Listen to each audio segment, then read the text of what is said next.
Hallo zusammen und herzlich willkommen zur 175. Nope. Hast du schon lange nicht mehr ansagen. Hallo zusammen und herzlich willkommen zur 157. Folge vom Volline Podcast. Mein Name ist Oskar, vis-à-vis von mir sitzt heute Andri. Hallo. Und Andri, heute haben wir feststellen, dass auch studierte Menschen sehr, sehr dumm können sein. Also Unglaublich dumm sogar. Wir sagen ja immer, wir wollen die Welt verändern. Sei es jetzt Die Elite vom Land und so, ja. wir haben grosse Pläne, aber wo wir gemerkt haben, nach etwa einer Viertelstunde PC rauffahren, runterfahren, neu starten, Alle möglichen Kabel ein- und ausstecken. das Mikro ist nicht gegangen und dann haben wir gesehen, dass einfach der Strom nicht eingesteckt war. Sehr dumm. Also das ist wirklich, zum Glück war niemand dabei gewesen. Es war ziemlich peinlich gewesen. Aber nichtsdestotrotz sind wir jetzt da Und ready. und ready, um eine nächste Folge von Line aufzunehmen. Wir haben ein paar Themen vorbereitet natürlich. Es geht wieder ein bisschen in die Tendenz Wintersport. Gut, ist halt immer noch Winter, auch wenn es draussen warm ist wie im Frühling. Genau. Und darum, wenn wir euch nicht länger auf die Folter spannen und wir gehen gerade direkt in den Winter, und zwar zu dir, Oski. Ich habe eigentlich gedacht, wir fangen mit dir an, weil meins geht dann quasi schon so direkt ins Stimmt, erste das Thema wäre eine rein. bessere Überleitung. Also fangen wir mit dir an. Komm, wie geht's dir? Wie lebt es sich so als Neo-Vollzeitstudent? Jetzt habe ich gerade gedacht, du sagst wieder als Ex-Profisportler. Ja, Das- nein, du ich habe weißt jetzt gedacht, du ich frame es mal ein bisschen positiv. Genau, für dich. du kannst es wirklich auf zwei Arten ausdrücken. Die eine oder die andere schmerzt ein bisschen mehr oder ein bisschen weniger. Hey, nein, es geht recht gut. Sportlich gesehen, wenn ich jetzt so das klassische Volline-Sport-Rückblick-Woche machen sollte, dann kann ich das Einzige, was ich wirklich sagen kann, sportlich, ist, es ist im Moment so am Eskalieren mit Skitouren. Mhm. Also ich merke, es ist so der einzige Sport, wo ich so ein bisschen losgelöst bin von dem Ganzen von früher, von der Vergangenheit, weil ich das wie mit nichts verbinden kann, wo mit den Zahlen stimmt, wo mit irgendetwas Vergleichbarem stimmt, mit einer Emotion oder so. Es ist schon während der ganzen Zeit eigentlich gleich gewesen. Und darum ist das eigentlich so das, was mir im Moment am meisten Spass macht und wo ich jetzt auch Zeit habe. Ja, und du lässt sogar Social Events raus für das, du Banause. Also, Jetzt musst du mir schnell Ja. helfen. das Wochenende, das jetzt kommt, gehst du lieber Skitouren fahren, bivakieren irgendwo draussen bei minus 10 Grad mit dem Rudergott Roman Rösli statt mit deinen Friends Fasnacht feiern? Ja. Habe ich kurz Das- müssen Prioritäten setzen? Ja, Dedication. Nein. Ja, ich glaube, wir werden noch andere schöne Übungen zusammen können feiern. Ja, da bin ich ganz sicher. Aber nein, es freut mich, dass es läuft und dass du da flüssig Content sammelst, dass ich dir kann schreiben, du hure Schweizer. Genau. Von dem her machen wir ja alles richtig. Gut, Alte Traditionen oben behalten, ja. letztes Wochenende habe ich dir ja können, endlich mal habe ich dir können schreiben, du hure Schweizer. Ja. Weil es ist etwas sehr Seltenes passiert. Und zwar ist der Oski Skifahren. Also, Ja, doch. Nein, es ist selten. Es wie ist, viel Ski gefahren bist du wirklich von dem Ganzen, was du wirklich unternommen hast? also, Kontext, wir sind in Gran Montana gsi, unter dem Vorwand, dass wir mit ein paar Kollegen von mir ein Ski-Weekend machen. Und dann sind wir am Donnerstag los, also das heisst Donnerstag, So wie Freitag, damals Samstag Kulturreise. und Sonntagmorgen. Ja, das ist eigentlich Kulturreise wie die Maturareise. Einen halben Tag sind wir Ski gefahren. Ah, ist aber fair. Einen halben Tag. Also Ihr morgen. seid wenigstens auf der Ski gestanden. Und also ich weiss wirklich nicht, wo wir das letzte Mal zusammen Skifahren sind, das ist, glaube sind wir in ich, der Kante gewesen. vor etwa 10 Jahren. Ja. Gewesen. Oder nein. Doch, kommt jemand an, ja. Doch. Ich glaube, Vielleicht noch auch viel ein mehr, bisschen noch mehr, viel ja. mehr. Auf jeden Fall, ich weiss echt nicht mehr, wie du Ski fährst. Schlecht? Ob du wirklich, also ich habe Ich dich, has ich habe dich verlernt. nicht im Kopf, wie du Ich Ski has- fährst. Ich habe es verlernt. Ohne Scheiß. Ich bin immer der Meinung, Skifahren ist wie Velofahren. Das verlernst du nicht. Das Mhm. kannst du nicht verlernen. Mhm. 2 Schwünge hast du es Mhm. wieder drin. Nein. Nein, wirklich nicht. Ah, Und ich muss auch sagen, es macht mir nicht mehr so viel Spass wie früher. Gut, das ist halt, wenn es dann plötzlich nicht mehr so gut kannst wie früher, dann ist es Ja, schon nein, anders. und weißt du, also mein frontaler Kortex ist jetzt fertig entwickelt. Jetzt habe ich ein Gespür für Gefahren. Okay. Jetzt habe ich so ein bisschen ein Gespür für Geschwindigkeiten und weiss so, okay, wenn es mir jetzt lässt, dann tut es weh. Und entsprechend, ich muss sagen, es hat mir nicht so viel Spass gemacht. Dafür, was mir umso mehr Spass gemacht hat, ich bin zum ersten Mal in Après-Ski. Also das hätte ich jetzt wirklich nicht gedacht. Also Wieso nicht?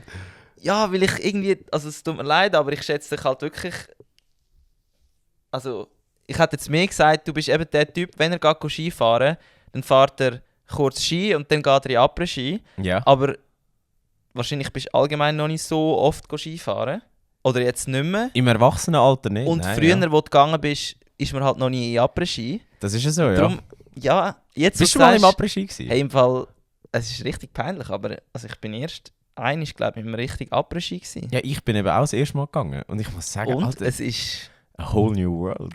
Alter, das ist Legend. Ja. Also, wir haben es so gemacht. Wir sind am Mittag in einer Hütte Burger essen und dann nach dies nach ist mal so ein bisschen aufgekommen, ja, sollen wir ein Bierchen holen, sollen wir sonst etwas holen. Und dann ist mal die erste Flasche Rosé auf dem Tisch gestanden. Und aus einer Flasche sind 2 geworden, und aus 2 Flaschen 3, und aus 3 Flaschen 4 und aus 4 Flaschen 5. Und dazwischen irgendwelche Shots. Und ja, das hat irgendwie angefangen am 1 am Nachmittag. Und so um die 3 rum, oder um halb 4 ist dann so gewesen, so, Jungs, wir müssen dann im Fall noch eine halbe Piste runter, gell? Und dann so, okay, ich hab die Schnur. Aber kommt man immer. Und ich so, mir wirklich in die Hose schießen. Ich habe wirklich gedacht, fuck. Jetzt, das ist so der Moment, wo so ein Kreuzband Das sind reisst. so die Videos, die du amigs siehst auf Hey, aber Social Media von etwa so- Ischgl oder so. Etwa so habe ich mich gefühlt beim Runterfahren. Okay, aber du hast Also es wirklich, geschafft. ich bin runtergefahren und ich so, Pizza. Ich habe mir selber am Einreden. Fahr nicht schnell, mach nicht zu viel Kurven. Einfach Pizza. Oh Das ist mein natürlich Gott. hure streng. Ja, Und dann hast du noch müdere Beine oder hast du sonst schon übersäuerte Beine. Alter, ich weiß nicht, wie wir dort runtergekommen sind. Also es hat kein Pommes mehr gegeben, es hat nur noch Pizza gegeben. okay. Aber eben, also wieso wir eigentlich Auf das Thema gekommen sind, ja, gekommen sorry. sind und wieso auch du auf Gran Montana gegangen bist, das hat ja nicht einfach den Grund zum Après-Ski machen und ein bisschen Also schon Skifahren. Schon auch. Wir wären nicht voll rein, wenn das nicht auch der Grund wäre. Genau, aber von ihnen besteht ja grösstenteils auch aus dem Interesse für Sport. Das ist ja so, ja. Und wie könnte es anders sein, als dass der Oski dort ein Skirennen schauen ist. Und Was für ein Skirennen? was für ein Skirennen. Ein Dreifach-Sieg. historisches. Kann man sagen, historisch? Es ist, glaube ich, über 30 Jahre her, was das letzte Mal in einer Abfahrt einen Dreifach-Sieg gegeben hat von den Schweizer. Und ja, ich kann dir sagen, also dir würde das Skifest gefallen. Also, Wirklich. es ist- Ich bin wirklich noch nie, nicht einmal nordisch oder nicht einmal alpin. Bro, Ich das kenne es ist wirklich nicht. Legende. Also es ist wirklich etwas vom Geilsten in einem Sportkontext, den ich je bin schauen. Also beschreib es mal. Ich meine, wir kennen Fußballstimmung, wir kennen Eishockey-Stimmung, wir kennen Leichtathletik-Stimmung, wir kennen Ruderstimmung. Mhm. Was macht das Skifahren noch so ein bisschen anders? Du musst dir so ein bisschen vorstellen, es ist eine Mischung aus einem Schwingfest Okay. und einer Dorfdisco. Ja, das ist eine spannende Mischung. Und für die jetzt denken, hey, das ist ja nicht per se etwas Gutes. Doch, erstens ist es etwas Gutes. Zweitens, Kombination ultra geil. Du hast, wie bei einem Schwingfest, kannst du einfach alles reinnehmen. Ja. Das haben wir nicht gewusst. Also Wir sind natürlich unvorbereitet gekommen. Geiles Blättchen mit Bierli, Käsli. Du kannst alles reinnehmen. Richtig geil. Und das Zweite ist, die machen eine richtig geile Stimmung. Die haben 2 Leute gehabt, auf Französisch, scheißegal. Die Hälfte nicht verstanden, aber das ist ja wurscht. Und die haben die ganze Zeit das Publikum angeheizt. Richtig geiler DJ, hat nur Bretter gespielt. Das war wie eine Sägerei, gell? Zack, Brett. Aber sind das Leute gewesen, offizielle? Ja, vom OK Gran Montana. Ah, krass. Ah, das hat gefegt. Und dann haben sie die Schweizer Fähnchen verteilt. Ricola Kappe. Ja. Alle happy. Und das ist noch alles, bevor es sportlich überhaupt losgegangen Ja. ist. Also du hast schon nur Freude gehabt. Und natürlich, wir sind im Wallis gewesen. Der Fan da 30 Stutz Flaschen. Ja. Wo bekommst du so günstig Alkohol bei einem Sportevent? Nirgends. Ja. Ist eine Flasche nach der anderen wieder losgegangen. Schon wieder.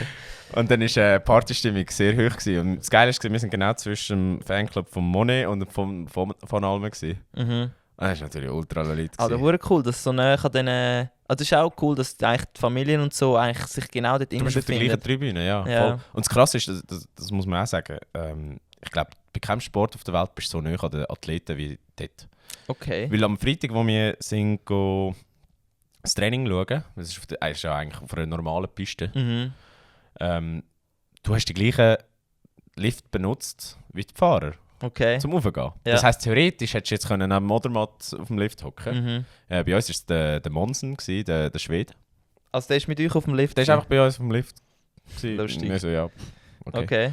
Und auch sonst, also wenn du vom Gelände runtergehst, die müssen die gleichen Weg brauchen wie Zuschauer. Okay. Also es gibt Ja. keinen separaten Weg. Das heisst, wenn du weißt wo, dann laufst du dann früher oder später über den Weg und kannst Okay. ein Selfie machen, kannst ein Autogramm holen, wie auch immer. Und das ist wirklich krass. Also für dich, wo... Bro, ich bin gern so so- nah am Von Almen gestanden.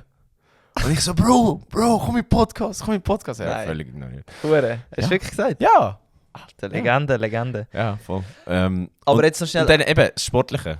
Eine Frage habe ich Ja. noch zu der Stimmung. 12'000 Leute sind sie, glaube ich. Das kann gut sein, ja. Kommt jemand an. Wie ist das draussen? Also ich meine, das Schwingfest hat ja...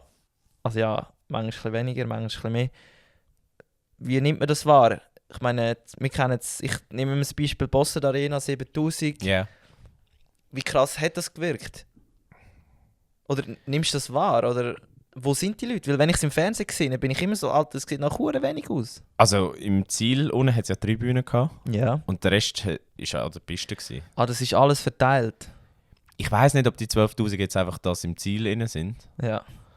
oder ob das quasi mit allen mitzählt ist. Aber ich kann es mir wie nicht vorstellen, weil ich glaube, wenn du einfach einen Skipass kaufst und gehst Skifahren, dann kannst du einfach an die Piste anfahren. Übrigens, das haben wir auch besprochen, ich glaube, bei keinem Sport wäre es so einfach, einen Flitzer zu machen wie beim Skifahren. Ja, es hat ja immer mal wieder ein paar gegeben. Ja, aber- so beim Slalom aber oder Es so. überrascht mich nicht. Also du kannst wirklich, Eigentlich kannst du in die Piste reinfahren mit deinen eigenen Ski, du oder was? könntest dir einfach ja, das Loch suchen im Netz, also quasi das, was es halt braucht, um rein und rauszukommen. Mhm.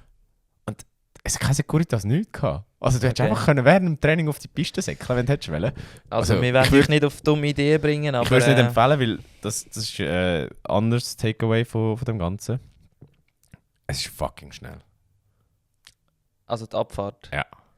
Wenn das dann in echt siehst, Das nimmt mich wirklich Wunder. wenn das in echt siehst, das sind andere Geschwindigkeiten als im Okay. Fernsehen. Also wirklich wie Formel 1. Das hast ja du erzählt. Ja. gehabt. Genau das Gleiche, also das Gleiche wie Tennis auch. Ja. Es sind Geschwindigkeiten, die kannst du nicht, oder die bringt das Fernsehbild nicht über. Ja. Und das Krasse ist, wir sind während dem Training bei einer Kurve gestanden Mhm. und dann macht er die Kurve und es tönt wirklich wie so ein Jet. So vroom. Was? Einfach vom Luftzug. Es ist so krass. Das habe ich noch nie gesehen. Also es ist nicht wie wenn einer einfach voll schnell einen Ja. Skipiste Ja, runterheizt. Es ist etwas ganz anderes. Du hörst wirklich so die Luftverdrängung, Ja, du so, hörst wirklich wie so- sie die Ideallinie nehmen und so. Ja, Ganz, ganz gestört. Ganz ja, krass. Und eben, dass dann die Schweizer den Dreifach-Sieg geholt haben. Alter, das ist so wieder so... Ganz wild. Da habe ich auch wieder gedacht, ist jetzt die Schweiz so gut oder sind die anderen so schlecht?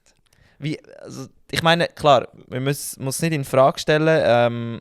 Die Schweizer haben im Moment einen Lauf. Das ist klar. Ja. Also das kannst du ja nicht bestreiten, die sind im Flow, sie wissen, dass sie gut sind und dann ist das Selbstvertrauen einfach extrem hoch. Aber gerade 3 und wirklich, also bei einer Abfahrt, wo halt ja auch durchaus für andere gemacht gewesen wäre. Jetzt eben Ja, es war ja ein- keine schwierige Abfahrt gewesen in dem Sinne. Genau. Aber, was auch krass ist, wenn du das mal in echt siehst, realisierst du erst, wie lang so eine Abfahrt ist. Wie lange geht es am Schluss? Etwa 2 Minuten? Ja, die ist jetzt knapp unter 2 Minuten gegangen. Aber du siehst dann erst, was es heisst. Also quasi auf dem Berg, wenn du die blaue Ja. Linie siehst, wo Ja. sie startet bis unten. Hast du von unten bis ins Start gesehen? Nein, von unten hast du eigentlich nur den Zielhang gesehen. Okay. Es war sehr schlänglich Ja, gewesen ja, ja. eigentlich. Aber wir haben halt mal quasi die ganze Piste abgefahren. Aha. Und es ist lang. Also ich kann Mhm. dir sagen, da hast du als Normalo hättest gut 10 Minuten. Krass. Aber eben so rein von den Resultaten, wie habt ihr das diskutiert gehabt? Jetzt Odermatt, ich habe geschaut, wo Nein. also ich habe gedacht, ja, heute gewinnt der Odermatt. Weil ich habe das gesehen. diskutiert? Nein. jedes Mal, wenn ein Österreicher kommt, Schweiz ist besser als Österreich. Klassiker. Ja, nein, wir haben auf den Vonalm getippt. Ah, wirklich? Wir haben wirklich getippt. Krass. Sporttipp, ja. Gut, ich glaube, bei dieser Abfahrt war sicher auch ein Vorteil, dass er einfach schwerer ist als der Odermatt. Ja. Weil er halt, wenn er die Ideallinie verwünscht, einfach aufgrund von seinem Gewicht noch ein bisschen mehr Speed kann mitnehmen kann. Und trotzdem finde ich es eigentlich umso erstaunlicher, dass ein Odermatt bei diesen Verhältnissen bei so einer Strecke eigentlich wieder fast der Beste ist. Also Ja. ich muss sagen, an dem Tag hätte ich es ihm gegönnt, zu gewinnen. Ich hätte jetzt eher die ersten 2 getauscht, für mich, aus meiner persönlichen Sicht. Aber ja. Also, ich glaube, mit dem Vonalm hast du einen Typ auf dem Eis gehabt, der die nächsten 10 Jahre, wenn er sich nicht verletzt, wird die Abfahrt sicher prägen. Also das ist so ein klassischer Neuer Beat Kugelblitz. Feuz, ja. Ja. Der rast dort runter, das ist unglaublich. Und ja, keine Ahnung, das Geile war auch, dass bei ihnen so war, dass immer einer nach dem anderen ja Erster wurde. Mhm. Also zuerst war der Monet Erster, nachher der Odermatt, nachher der von Almen. Und es ist halt jedes Mal hure laut geworden, bei jeder Zwischenzeit. Ja. Und am Schluss, wenn sie wirklich eine grüne Zahl hatten auf dem Bildschirm, das Stadion war am Kochen. Ja. Das war fucking lit. Und ja, ich meine, rein sportlich, Odermatt hat es ja dann am nächsten Tag wieder gut gemacht. Also wieder, was heisst wieder gut gemacht? Ja, schau, wir reden da auf höherem Niveau. Das ist sehr hohes Niveau. Aber ja, ich meine 180 Punkte mitgenommen aus 2 Rennen. Nicht Nicht schlecht. ohne, nicht ohne. Schlecht, nicht schlecht. Gesamtführung fast überall ausgebaut. Auch nicht schlecht. Also, ich weiß auch nicht. Und ja, was sehr cool war, ist, eben, wir sind beim Alex Simone beim Fanclub gestanden. Ja, die Freiburger, die haben schön Rauchbetarden gezündet. Nein, wirklich? Ja, ist so geil richtige gewesen. Ultras? Ja. Und die haben richtig geilen Merch. Von seinem Fanclub? Ja. Okay, das... Ja. Bin ich kurz davor gewesen, irgendwie von ihnen Sachen zu tauschen. Hast du etwas dabei gehabt? Nein, leider nicht. Ah, schade. Leider nicht. Hey, ja, nein, aber tun mega cool. Ich glaube, das würde sich wirklich lohnen, mal so ein 2-tägiges Kann ich nur Wochenende empfehlen. zu investieren. Kann ich wirklich nur empfehlen, macht es, wenn ihr mal die Möglichkeit habt, zum gehen, auch wenn es nur ein Tagesausflug ist. Ist Abfahrt und Super-G 2-tägig ist zu viel? Oder Ich muss man es, glaub- wenn man es einmal gesehen hat? Ich glaube, wenn wir nicht so einen langen Rückweg gehabt hätten wir es wahrscheinlich nicht gemacht. Ja. Also Aber, ja. es ist nicht nach einer Abfahrt schauen, wie lange geht das, 3 Stunden. Hast du es gesehen, nachher für 2-3 Wochen? Oder? Nein, das Problem an der Abfahrt ist, dass halt die Spannung nach den ersten 15 draussen ist. Ja. Weil halt die besten 15 drinnen sind. Ja. Wir haben auch gesagt, wenn wir das nächste Mal gehen, dann wahrscheinlich Riesen oder Okay. Slalom. Ja. Weil dort halt noch die Spannung hast bis am Schluss. Ja. Und bei der Abfahrt war das Problem wirklich gewesen, irgendwann hast du gemerkt, wir stehen jetzt halt einfach nur noch da, damit alle drinnen sind. Mhm. Was nicht schlimm war, es war eine geile Stimmung, man hat Spass gehabt, aber rein vom Sportlichen, rein von der Spannung her, ist die halt draussen gewesen. Und dann war halt wirklich so, nein. Ja, Ja. kann ich mir vorstellen. Also irgendwann hast du eigentlich nur noch gewartet bis zu der Flower Ceremony, weil du gewusst hast, ja, easy, jetzt Ja, okay. ist das klar. Ja, aber du machst langsam wirklich einen guten Katalog voll mit Sport-Events zum Schauen. Was fehlt dir eigentlich noch so, was du auf der Liste hast? Also Adelboden ist jetzt ganz weit aufgerückt. Okay. Also ich meine jetzt außerhalb vom Skifahren, aber so Sportarten-Katalog. Was noch fehlt? Ja, ich meine jetzt, also du hast schon, alle Grossen hast du jetzt eigentlich gesehen. Ja, Oder? Nordamerika müssen wir mal angreifen, müssen wir mal expandieren. Nordamerika, also du meinst so ein bisschen, Baseball, Basketball, Ja. also aber halt in diesen Ligen. Also ja, MLB, NBA, NHL, mm, so diese Sachen wären geil. Oder Golfen würde ich gerne schauen, könnte man in Stimmt. Gramontana auch. ja, das stimmt. Ja, ich weiß nicht, was fällt da noch etwas ein. Wir müssen mal ein bisschen von einer Bucketlist machen, von Sachen, die wir abhaken müssen. Ja, das können wir jetzt dann langsam können wir das Thema dann mal angreifen, aber Das wäre mal ein gutes Thema von der Woche. Notieren wir uns das machen wir mal. Das, machen wir, wird notiert. ja. Hast denn du nachher bei den Frauen das Rennen gesehen, also das Slalom? Hast du ihn verfolgt? Hey, ich habe wirklich nicht wirklich geschaut. Das Einzige, was ich natürlich mitbekommen habe, ist, dass eine gewisse Frau Schifrin da ja, etwas ganz, ganz Grosses erreicht hat. Ich glaube, für alle, die ein bisschen Sport interessiert sind, die werden das mitbekommen haben. Sie hat den 100. Weltcup-Sieg Crazy. geholt. Also, ich bin vorher, als ich ein bisschen am Recherchieren war für den Podcast, habe ich versuchen, wer denn sonst noch überall ist, anderen Sportarten, auch wenn es jetzt nicht genau vergleichbar ist, 100 Weltcup-Siege hat. Und ich muss dir ehrlich sagen, ich habe nicht länger als 10 Minuten gesucht, aber ich habe auch nichts gefunden in diesen 10 Minuten. Krass. Also es ist wirklich, Zumindest die Sportarten, wo ein bisschen bekannter sind und wo man jetzt halt, ja, nicht muss suchen, sage ich jetzt mal, klar, irgendwie ich weiß doch auch nicht, im Rubik. Ohne dass wir wieder einen Shitstorm bekommen. Im nein, Spaß. Rubik Cube, sorry, gibt es vielleicht auch Weltcup, dort hat vielleicht etwa 100 Weltcup-Siege, aber das wäre jetzt definitiv unter dem Radar von Volline. Aber ja, ich glaube, das müssen wir sicher noch kurz erwähnen. Ich glaube, wir zwei sind ja allgemein so ein bisschen Sympathisanten von ihr, oder? Safe. Und was ich krass finde bei ihr ist einfach, wie sie jedes Mal schafft, zurückzukommen, wo sie sich gröber verletzt. Also ich meine, diese Saison ist auch im Raum gestanden, dass sie nicht mehr startet. Sie startet ja jetzt auch nur im Slalom. Ja. Und da holt sie trotzdem einen Sieg. Ich glaube, sie hat es selber nicht erwartet. Und was bei ihr so krass ist, musst du dir mal überlegen, die hat vor 12 Jahren ihre erste Weltcup-Sieg geholt. Ich glaube, die einzige, die noch eine längere Spanne hat, ist Lara Gupperami. Mit irgendwie 16 Jahren. Ja. Aber ja, ich glaube, das sagt ein bisschen alles über ihre Qualität aus und wie gut das sie ist. Und ich meine, Marco oder Martin oder her, ich glaube, so von unserer Generation, da wird auch er nicht ankommen. Also, sie ist sicher der Goat aus den 10er und 20er Jahren. Ja, und vor allem, sie ist ja noch lange nicht fertig. Also, wenn du sie ist erst 29. Heftig. Wenn du siehst, was sie alles schon für Rückschläge weggesteckt hat und anscheinend eben immer wieder mit Freude zurückkommt. Und ich glaube, das ist ja dann auch sozusagen der Schlüssel dazu, dass ja, du nicht zu verbissen bist. Ja, aber sie ist ja also im besten Sinne ein Psycho. So Wie meinst du das? Ihre eigene Mutter sagt ja, sie fährt keinen Schwung einfach zum Spass. Ja. Wenn sie fährt, dann fährt sie zum Gewinnen. Ja. Also die hat so ein Killer-Mindset, wo sie einfach sagt, hey, entweder ich gewinne oder ich crashe oder whatever, aber jemand anderes gewinnt nicht. Ja. Und für das kommt sie aber dann trotzdem sehr lieb über, wenn sie nicht gewinnt. Ja, ich glaube, das ist so jemand, der außerhalb extrem nett und empathisch ist.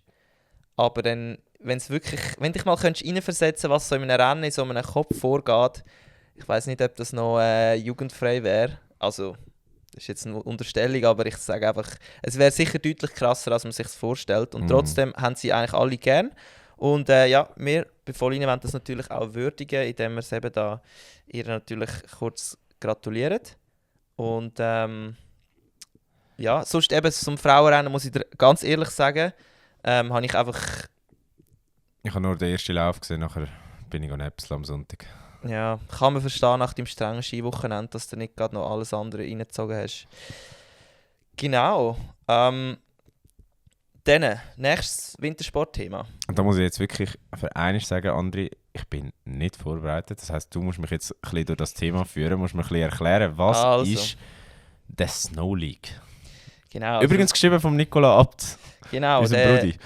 Unser Blick Brudi, der ja jetzt da fleissig am Artikel schreiben ist für den Blick. Und ja, jetzt tun wir ihn da mal ein bisschen huldigen, indem wir schnell seinen Artikel besprechen. Und zwar geht es um den Shaun White. Ich weiß nicht, ob dir das etwas sagt. Sicher. Übrigens, lustigerweise haben wir am Wochenende über das geredet. Wie alt denkst du, ist der Shaun White? Hey, ich glaube, der ist älter, als man denkt. Ja, also was denkst du, wie alt ist er? Ich sage 40. Ich bin überrascht, ich habe 42 gesagt. Er ist 38. 38? Ist gar nicht so alt. Also er ist noch nicht 40, ja, das ist schon mal... Aber Shaun White gibt es halt schon seit er 15 ist. Das ist halt ja, das Problem, das stimmt. ja. Das ist bei diesen Freeskier oder Snowboarder, die werden halt schon, können schon relativ jung sehr gut sein. Und Ja, es geht um die Snow League. Ich weiß nicht, ob du schon mal etwas von der gehört hast. Nein, und spätestens seit du bei uns im Runbook gerade alle Links weggelöscht hast, wird es schwierig, da irgendetwas nachzulesen. Von dem her, nein, erzähl mir, was die Snow League ist. Ich nehme an, es geht um Snowboard, aber mehr weiß ich jetzt auch nicht. Und ich weiß nicht, ob du auch mehr weißt. Doch, ich weiß mehr. Ich weiß nicht, was ich gemacht habe bei uns, aber ich habe mich natürlich vorbereitet.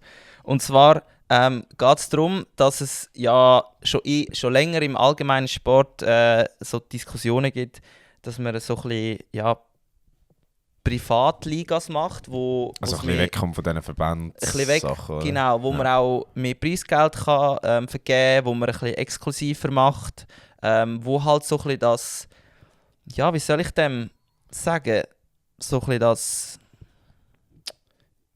das Franchise-Prinzip, so ein bisschen das nordamerikanische, sollte widerspiegeln. Und Ja. das genau macht jetzt der Shaun White, indem er eigentlich eine neue Liga gegründet hat, wo im Moment nur aus Snowboarden besteht, also Disziplinen Ja. vom Snowboarden, Skifahren, also Freeski sollten noch dazukommen. Und es ist eine Liga. Also was ist das Ziel von dieser Liga? Das Ziel von dieser Liga ist eigentlich, dass am Schluss die allerbesten vom Snowboarden Ja. zum Snow League World Champion gekürt werden. Also es ist wie Also wie jetzt im Leichtathletik, das, was wir mal besprochen haben, wo so der ultimative Champion raus genau, oder rausgeholt im wird, Tennis wahrscheinlich die Finals. die Finals. Okay, ja. Und ein grosser Unterschied zu den normalen Wettkämpfen, den Weltcups, ist, dass das Preisgeld viel höher ist. Ja. Also der Sieger bekommt, glaube ich, wenn es mir recht ist, fast 1,5 Millionen. Holy. Also es werden wie eine Art Grand Slam. Und dann siehst du so bei der FIS, was haben wir gesehen letztes Mal? Es sind 2 30 Goldmedaillen und, Es sind und eine 30 Bronze. bis gibt's- 65'000, wenn du einen Weltcup gewinnst. Krass. Bei der, Also der bei Meyer FIS. hat ja 65 heimgenommen mit 2 Gold und 1 Bronze oder so.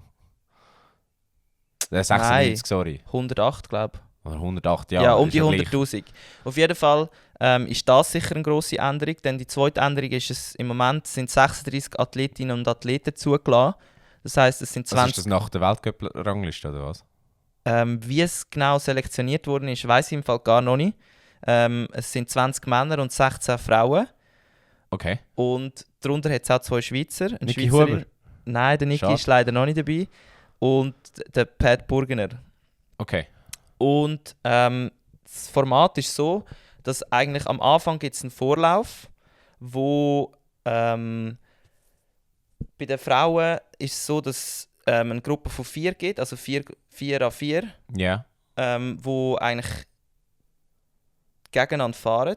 Und nachher die erste kommt direkt ins Finale und Also die eigentlich anderen wie eine 2 Gruppenphase, gehen oder die, was? gehen die Hoffnungslauf. Ja. Ja, Aber- genau. Okay. Aber Und- was für eine Disziplin ist es? Ist es Big Air? Ist es Park? Ist es Halfpipe? Im Moment ist es ist eben ein bisschen komisch geschrieben. Es ist sicher Halfpipe und Big Air. Ja. Und ob Slopestyle, weiß ich im Fall gar nicht, ob es das im Moment schon dabei ist. Auf jeden Fall ist es so, dass ich es recht krass finde, dass er das so auf die Reihe gebracht hat. Was ich am allerkrassesten finde, ist, dass er sogar die Punkte, die er verteilen kann, bei der Teilnahme von dieser Snow League, Ja. kannst du für die Olympia-Quali brauchen. Nein, die sind FIS akkreditiert, oder was? Also ich weiß nicht, wie der das geschafft hat, aber einfach das der ist Shaun genau... White. Das ist so... Der fucking Ami schafft das einfach. Also das ist ja genau der Traum, den wir eigentlich im Rudern schon immer hatten, dass du sozusagen attraktive Wettkämpfe kannst gestalten, wo es des Öfteren gibt, wo die Leute auch erstens jetzt da wegen Geld kommen und zweitens aber auch, weil sie eben Punkte holen können für die Olympia-Quali. Ja. Und genau das ist eben bei dieser Snow League der Fall. Und klar, es geht um mega viel Geld und es soll so ein bisschen das Neue, es soll auch den Luxus anziehen. Also weißt, das Ziel wäre auch, dass du dort dann nachher kannst, Logen kaufen, dass du kannst fette Partys machen, dass du kannst, dich mit den Stars treffen. Okay. Also es soll so ein bisschen eine Art, sicher auch so ein bisschen etwas Elitäres werden, sagen wir jetzt wie beim Tennis. Ja. Es soll aber auch die allerbesten von den Besten anlocken. Also dass am Schluss wirklich eigentlich Top-Leute, die wollen unbedingt dorthin kommen und alle anderen sollen eigentlich wie Das anstreben. das auch anstreben. Ja. Und so das ganze Konzept, alles in allem, sagt der Shaun White, soll am Schluss den Sport zelebrieren. Es tönt für mich ein bisschen wie X-Games auf Steroiden. Es ist sicher ein bisschen so und ich glaube auch nicht zu 100%, dass er nur den Sport im Fokus. Nein, das ist Der ein Sport im knallharter Fokus hat. Businessman, der schon. Er sieht aus wie der grösste Hippie, aber hindurch ein Bankkonto am Füllen. Genau, und ich finde aber die Idee trotzdem sehr spannend. Ja. Und ich glaube, was wir sicher mal diskutieren müssen, ist sicher mal so ein bisschen, ja, was du oder was wir davon haltet bezüglich, ist jetzt das Liebe für den Sport oder ist es jetzt doch auch Kommerz? Wo muss man da Grenzen ziehen und wo sagen wir, nein, das können wir nicht mehr akzeptieren? Mhm. Das ist eine gute Frage. Ich bin grundsätzlich der Meinung, alles, was im Sport mehr Publicity bringt, mehr neue Fans und mehr Zuschauer, ist an und für sich okay. Ja. Oder willkommen. Ich glaube, es gibt aber da ein paar Sachen, die müssen auch noch eintreffen, damit das in meinen Augen okay ist. Und das ist, dass es sportlich durchlässig ist. Also, dass es nicht einfach irgendein Einladungsturnier ist. Das heisst, dass irgendetwas maßgebend ist dafür, sei es eine Weltrangliste, sei es keine Ahnung.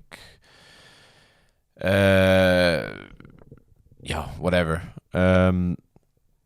Genau, und dass halt auch einfach der quasi sportliche Auf- und Abstieg möglich ist. Also, dass die Leute auch können aus dem rausgehen, dass es nicht quasi einfach ein elitärer Zirkus ist, wo ein paar profitieren, weil sie einfach eingeladen sind und sich dumm und dämlich verdienen, während die anderen am Hunger durchnagen, was ja in diesen Freestyle-Sportarten doch öfters der Fall ist. Ja.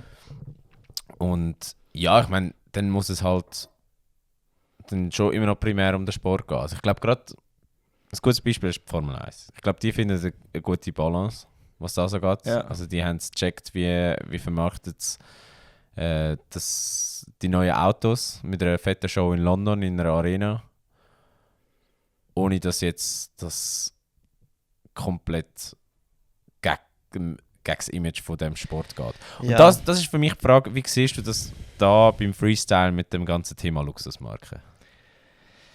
Hey, also ich muss dir ehrlich sagen, das erste Mal, als ich von dem etwas gehört habe, bin ich so ein bisschen, also bin ich eher schlecht gegenüber von dem eingestellt gewesen. Also ich habe gerade gehört, ja, irgendwie so eine Super League, so eine extrem elitäre Liga, wo nur die Besten kommen können und der Luxus ziehen, viel Geld.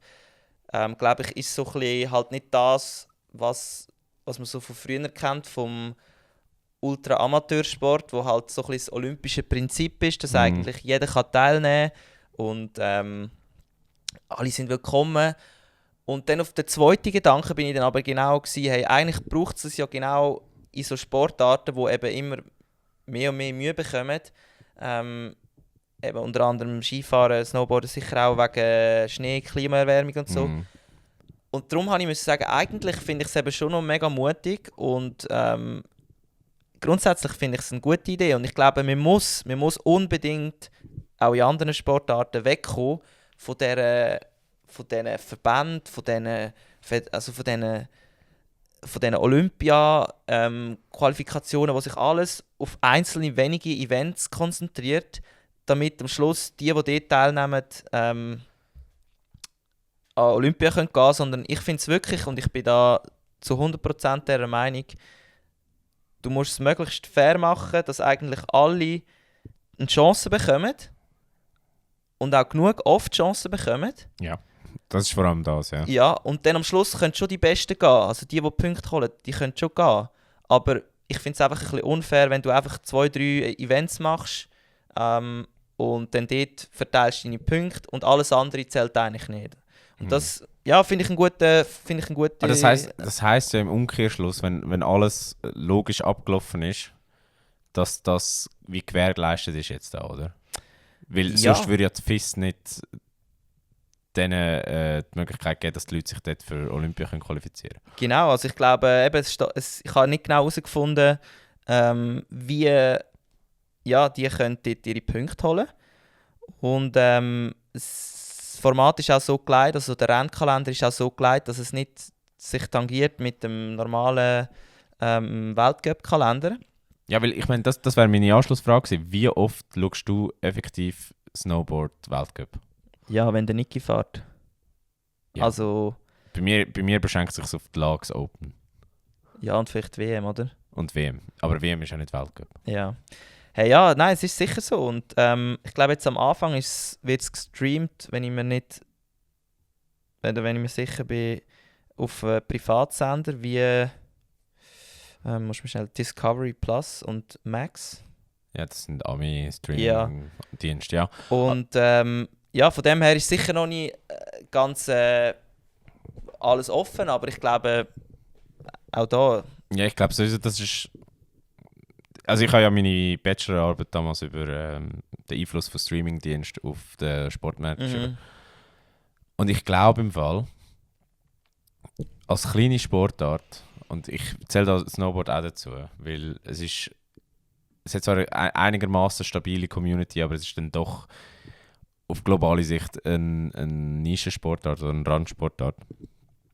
Kommst du nicht rundherum, dass du dein Produkt, und in dem Fall ist es der Wettkampf, an Mann und an die Frau bringst. Und es gibt nichts Effizienteres 2025 als die hohen Streamingdienste. Und ich glaube, wenn die jungen Leute abholen willst, dann musst du halt auf so Plattformen gehen wie Twitch zum Beispiel oder auf YouTube, wo kannst du live streamen. Teilweise ja auch auf TikTok und auf Instagram. Und ich glaube, das ist halt einfach die Zukunft vom Sport. Und das ist, glaube ich, auch das, was viele Verbände nicht checken. Der Ruder jetzt nicht. Der Ruder hat, glaube ich, gar keine andere Möglichkeit, um das Zeug auszustrahlen, außer über den Stream. Über das wollte ich nachher noch schnell diskutieren, ja. Ja, aber ich glaube, es gibt so viele Sportarten, die noch so viel Potenzial hätten, wenn sie ihr Zeug würden richtig platzieren und richtig vermarkten. Und ich glaube eben, da ist jemand mit dem Gespür für das, wie ein Shaun White halt Ja, vorgebend. ich glaube, wenn man es eben genau auseinander nimmt, dann kann man schon sagen oder argumentieren, man macht etwas für den Sport. Aber im ersten Moment scheint es natürlich sehr egoistisch. Ja, also ich bin absolut der Meinung, man darf nicht unkritisch sein. Aber ich bin immer der Meinung, gib dem zuerst mal eine Chance, lass es zuerst mal anlaufen. Schau mal zuerst, was jetzt für eine Wirkung bringt es etwas, bringt es nichts. Und dann kannst du nachher beurteilen, soll man den Googles abschaffen. Genau. Also es soll ja noch, eben, wie gesagt, noch grösser werden. In Zukunft sollen dann auch Freeski-Wettkämpfe mit integriert werden. Ich muss noch schnell mein volles Halbwissen korrigieren. Yeah. Es ist nicht der Sieger, der 1,5 Millionen overall bekommt, sondern es ist das Gesamtpreisgeld, das verteilt wird, ist 1,5 Millionen. Und Slopestyle und Big Air kommen noch dazu. Das heisst, im Moment ist es einfach Halfpipe. Gut, das macht Sinn, wieso der Niki nicht dabei ist, weil der ist sicher in der Top 20 vom Weltcup. Genau, also darum da kurze Fake News korrigiert. Jetzt der letzte Punkt. Sehr eine gute Idee von Shaun White. Ich bin ja schon länger mit unserem Superkollegen, mit dem Andrin Gulich, am diskutieren. Wegen dem Rudern. Wie könnte man so etwas ins Rudern umsetzen? Und ich muss dir ehrlich sagen, da habe ich auch schon 2 Diskussionen mit ihm gehabt. Ja. Ich habe den Artikel ihm natürlich auch geschickt. Und also wir haben leider noch nicht darüber diskutieren, weil wir uns noch nicht gesehen haben. Aber ich möchte jetzt kurz mit dir machen. Also ich habe das Gefühl, erster Punkt, wieso kann das der Shaun White machen? Weil er Investoren gefunden hat. Oder? Also er hat Investoren gefunden, ja, weil er der motherfucking Shaun White ist. Den kennt man halt auch einfach außerhalb vom Snowboarden. Das kommt noch dazu. Genau, also das ist sicher ein Punkt. Das heisst, das wird vielleicht ein bisschen das Problem in der Ruderszene. Es gibt niemanden, der so gross ist wie der Shaun White. Auch kein nicht Popstars-Status, nein. Genau. Aber ich sehe jetzt da vom Geld her, sehe ich durchaus Potenzial, das im Ruder rum ist, dass eben viele Leute, die Vermögen haben, sind mit dem Rudersport verbunden. Viele Leute, die... Wolltest du mir sagen, Rudern ist ein elitärer Sport? In einem gewissen Sinn, im Fall schon ein bisschen. Ja, logisch ist es. Das ist auch ein bisschen sarkastisch gemeint. Okay. Ja, jetzt hast du mich verwünscht. Ich wollte jetzt da smooth draufgleiten, aber easy, Alter, easy. Ich glaube, so ein Format würde dem Rudersport auch gut tun. Safe. Und ich sehe da im Moment einfach keinen Weg, wie wir erreichen können, dass World Rowing würde Punkte geben für die Olympia. Ja, das Problem von World Drawing ist ja, dass der Weltcup schon keine Punkte gibt für Olympia. Und darum die Hälfte der Leute gar nicht an den Weltcup kommt. Und das macht den Weltcup unattraktiv. Und du hast nur 3 im Jahr und wenn 2 davon unbedeutend sind, dann wie willst du das Produkt voranbringen? Also ja, grundsätzlich sind eigentlich alle unbedeutend. Ja, aber Weil in du Luzern holst ja- fahren wenigstens noch alle. Ja, du holst ja keinen Punkt für die Olympischen Spiele. Das machst du einig und allein an der WM und an der Final Qualification Regatta. Also es ist eigentlich ein fertiger Gugus, das ganze Es ist System. Aber das sagen wir ja in diesem Podcast seit 3 Jahren. Genau, und eben, mich würde es wirklich interessieren, was jetzt so ein FISA Funktionär davon würde halten. Ja, die würden das wahrscheinlich gar nicht geil finden, weil die Aber sie profitieren ja in dem Sinn auch nicht von ihrem veralteten Ja, System. aber Ich meine, dort das ist Problem- kein Geld. das Also, Pro- das sind Problem wir ist ehrlich, ja- es geht nicht um Geld im Rudern. Nein, es geht einzig und, Und wenn allein jetzt einem von um denen Macht. könntest- Und wenn du als FISA die Macht aus der Hand gibst und die Privaten machen das besser und die Leute rennen den privaten Bude ein, dumm gesagt, während dann bei dir 5 NASA an den Weltcup kommen. Kannst du dir ja vorstellen, wie es läuft. Ich meine, im Rudern gibt es genug Beispiele, wie populär das kann sein. Ich meine, schau mal Henley an, schau mal das Rennen auf der Themse an, wie heisst es? Boat Race. Hey, eben, look, und darum wollte ich jetzt eigentlich gar nicht weiter auf den FISA rumroasten, sondern mehr schnell noch das Format, ja, wo man vielleicht könnte irgendwie mal in Angriff nehmen, besprechen. Und zwar eben, sagen wir jetzt da, wir sind da in Zürich, du hast einen 500-Meter-Sprint wie Unipoli auf der Limmat, wo du mit irgendeinem Preisgeld muss dabei sein, weil Safe, das ist lohnt immer sich noch nicht. das A und das O, wie du Leute anlockst. Nebst dem, dass du vielleicht eben mal kannst ein gewisses Niveau erzeugen, wo dann halt wirklich am Anfang ein paar gute kommen, weil du sie halt persönlich kennst. Dann mit der Zeit bekommst du bessere Sponsoren, die besseren Leute kommen. Und so ein Format, ich meine, das ist auch etwas Ähnliches wie ein Boat Race, wo die Leute auch einfach können an die Limmat herstehen und Das ist zuschauen. ja das Ding, es ist Zugänglichkeit. Und Es ich ist zugänglich, es ist eine Art eine Arena. Klar, es ist nicht das klassische Rudern, Das aber Problem am klassischen Rudern ist eben, dass bis 200, 300 Meter vor Schluss die Boot rein siehst. ja, das Ist stimmt. scheißegal. Also weißt du, was ich meine? Außer du fährst mit dem Velo mit, aber das machen ja die wenigsten. Genau, und dann müsstest du halt das Ganze eben mit einer gewissen Exklusivität auch verbinden. Also es würden halt Zonen geben, wo du ein bisschen mehr Einblick bekommst. Es würde für Sponsoren würde es Spezial, weiß ich jetzt nicht, Angebot geben. Und so müsstest du das Ganze aufgleisen und ich glaube, Ja, vor allem einfach auch als Volksfest. ja, du müsstest, und ich glaube, Es braucht Essen, es braucht Trinken und die Leute der Timon, schauen also, automatisch auf den hohen Fluss, wenn ein Bötchen vorbeifährt. ja, der Timon Vernas, unser Kollege, der ja die Luzern-Regatta organisiert, also sprich den Weltcup in Luzern im Rudern. Ich glaube, der ist schon auf dem richtigen Weg, weil sie versuchen ja auch immer mehr während der Luzern-Regatta noch Zusatzangebote zu machen, sei es jetzt Konzerte oder sei es sonst Aktivitäten. Und ja, wir müssen ihn wieder mal einladen, um über die Idee zu diskutieren. Es hat einfach wieder etwas in mir angeregt, um das Rudern vielleicht mal ein bisschen... Vielleicht muss man einfach mal ein bisschen anfangen. Vielleicht muss man mal auf nationaler Ebene anfangen. Ja, ich sehe da vor allem auch, ich wollte ja im ersten Anlauf niemanden verärgern, was sowieso würdest machen, weil du sagst ihnen eigentlich, dass ihr das Prinzip bis jetzt nicht so super spannend ist. Also ich sage, Rudern wäre schon lange ausgestorben, wäre es kein olympischer Sportart. Ja, das würde ich dir jetzt nicht mal so unrecht geben. Darum dürfen wir ja nicht mega böse sein auf Olympia. Es ist immer noch das Hauptzugpferd. Auf der anderen Seite dürfen wir auch ein bisschen böse sein auf Olympia, weil halt es wirklich das Einzige ist. Und die Aber gut, das ist Geschichte... nicht Schuld von Olympia, das ist Schuld vom Rudern. Ja, aber die Geschichten, die haben wir jetzt schon ein paar Mal gehört von uns im Podcast. Und ja, das Ziel von dem Thema, das ich da eigentlich reinbringen wollte, habe ich erreicht. Wir haben darüber diskutiert und ich hoffe, es regt auch euch etwas ein bisschen an und vielleicht habt ihr ja mal ein paar Ideen, die ihr uns zuschicken könnt bezüglich Shaun White Modell im Rudern. Genau. Yes, und wenn wir beim Rudern sind, ich glaube, wir können ja noch auf etwas Schönes kommen. Und zwar gibt es ja da einen Dude, wie heißt er? Louis Marco. Richtiger Spinnsiech. Er rudert um die Welt herum.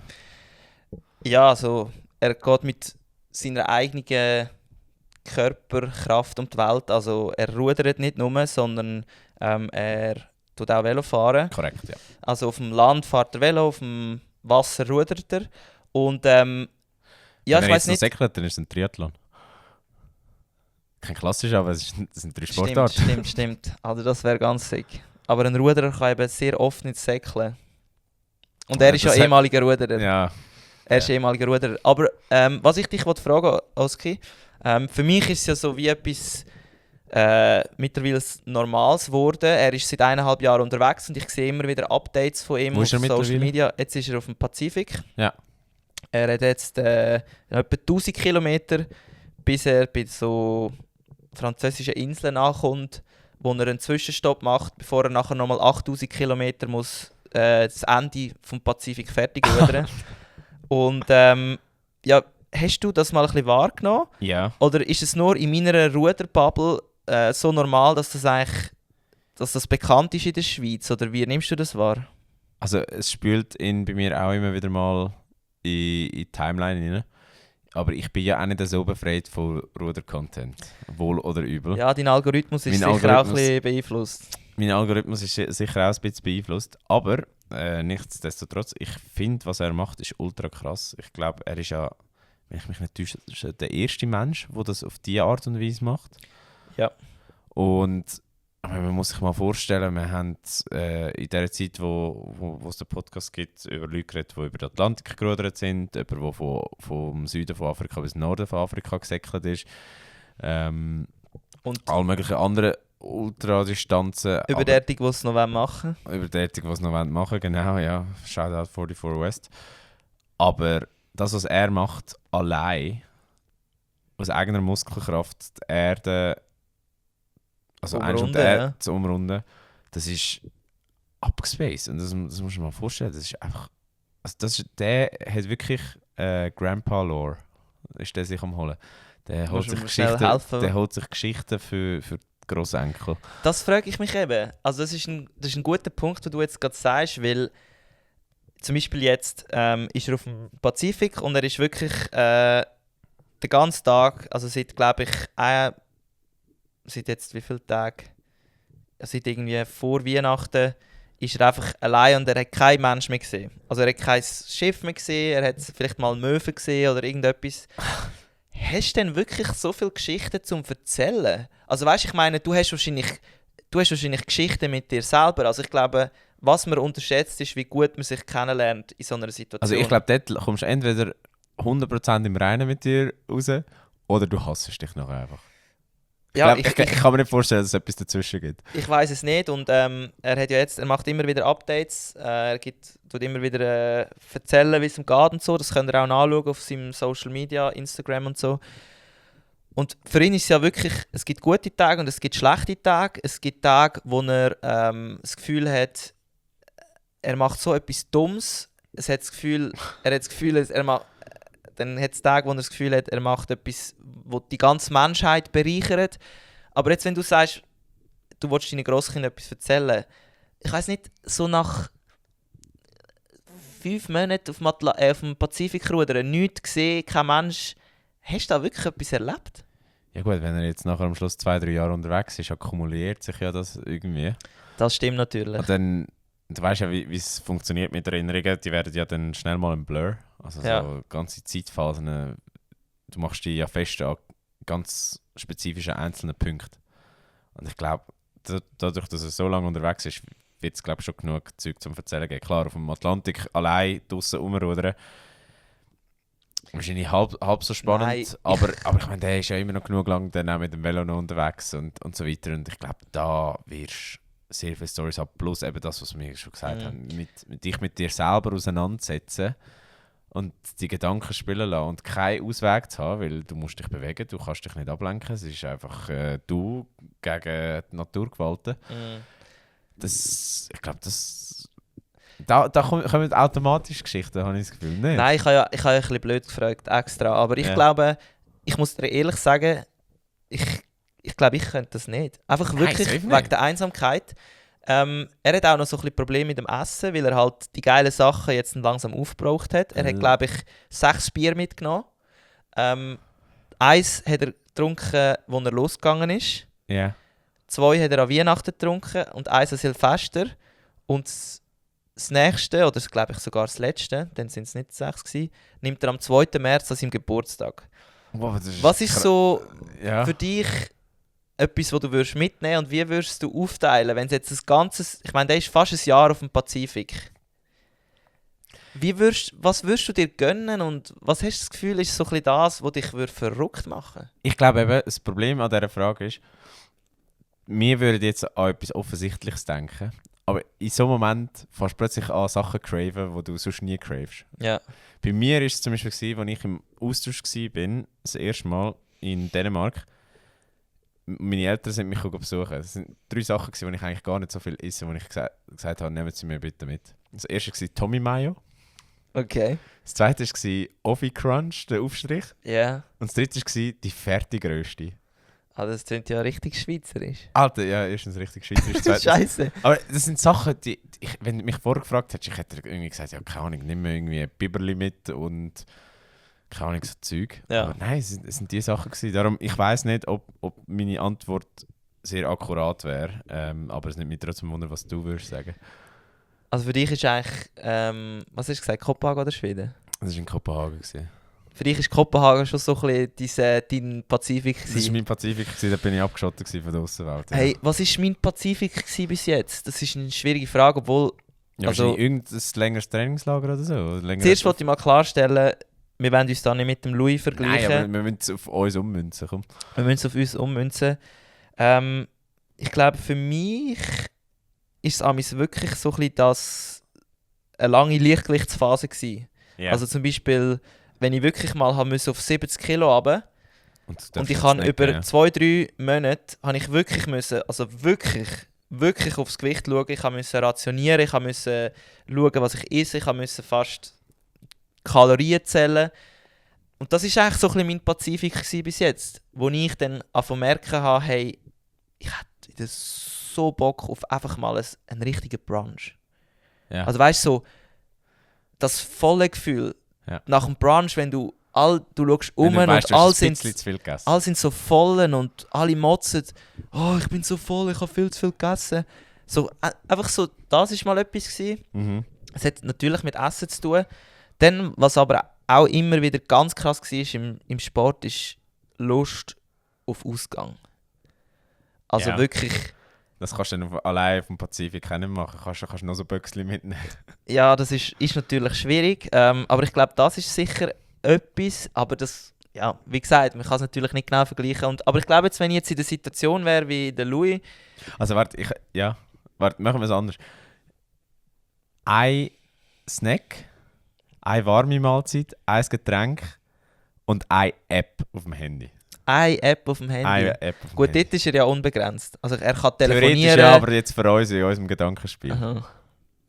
Also ein Getränk, das du immer könntest nehmen. KX. Ja. Oder? Ja, weil ich meine, du bist immer noch auf hoher See. Also ich meine, es hat alles, was es braucht. Ja. Und sind wir ehrlich, es ist nicht hässlich, also es ist fein. Von dem her. Es wird dir nicht schlecht davon, du kannst nicht zu viel haben. Und zweitens, dann Bier, dann kannst du verdammt viel Bier trinken und hast gerade das KX. Ja. Ja. Nein, ich glaube Getränk im Fall. Das nenne mich wieder Schweizer. Ich will Rivella mitnehmen. Ich will ohne Scheiß ein Rivella mitnehmen. Du bist unglaublich. Das ist wie, ich trinke nie Rivella außer in den Bergen. Lustig. Das Essen. Warmes Essen, wow, das ist schwierig. Das ist wirklich schwierig, aber... Man muss es ja auch gut vorbereiten auf dem Pazifik. Ich glaube, was gut kannst vorbereiten und was es, glaube ich, auch gibt sogar, ist das Alpermagrone. Wow, in so Astronautenfood. Was uns aber die Jungs von 44 West schon gesagt haben, ist, dass Nicht dann so gut. geile Sachen draufstehen, wie eben Erdbeermakrone. Und es sieht dann aus Dann wie machst du es alles an andere, ja. und du kotzt einfach gerade raus, wenn es ist. Also, ich glaube, das ist schwierig, aber wenn Okay, man jetzt das mal ausklammert, dass das jetzt in echt vielleicht ein bisschen unrealistisch ist, aber... Ja, entweder so Erdbeermakrone oder ein Schnippo. Guter Burger. Kässpätzli wäre es bei mir.